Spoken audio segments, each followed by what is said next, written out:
Paul Ryan just tweeted the most tone-deaf Father's Day message imaginable.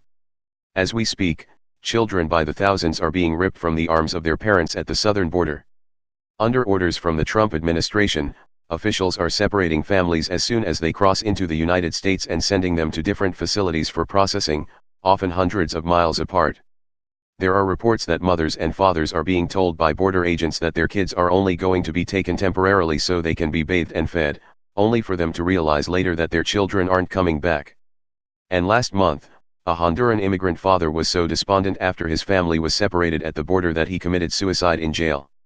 Republican Speaker of the House Paul Ryan decided this was the perfect time to issue a Father's Day video on Twitter, and it's so tone-deaf it makes the Trump family seem humble.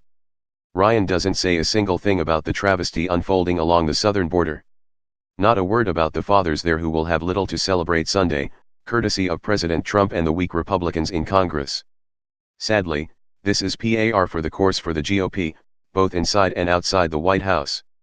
Attorney General Jeff Sessions and Press Secretary Sarah Huckabee Sanders both quoted the Bible to defend this heinous practice, and President Trump for his part is inexplicably blaming Democrats for both the policy of separating kids itself, and for his unwillingness to exercise his executive branch powers and not follow this policy. All of that is the Democrats' fault, you see. Republicans in Congress have allowed this tragedy to unfold with little more than lip service. Some are calling for legislation that would end this policy, but only as part of a larger border bill that dumps millions into Trump's long-sought wall and institutes other draconian measures.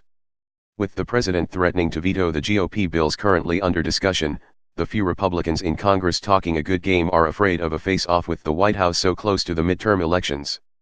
The problem is that President Trump likes the family separation issue because he thinks it gives him leverage to get his wall. He understands that images of crying children ripped from the arms of their mothers, at least in one case where a woman was breastfeeding, aren't good for his brand, but he's willing to allow it for a while to pressure negotiations in his favor.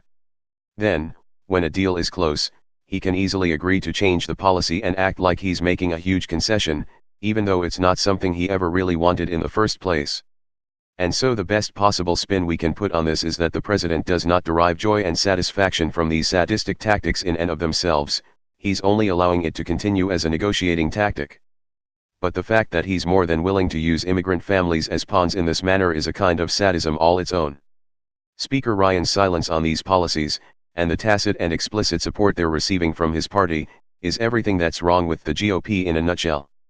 Even in the face of inhumane policies implemented by and in the name of the government they control, they are unwilling or unable to act. One must conclude now that they are either powerless to stop Trump, or they are willfully enabling him. There can no longer be any other explanation.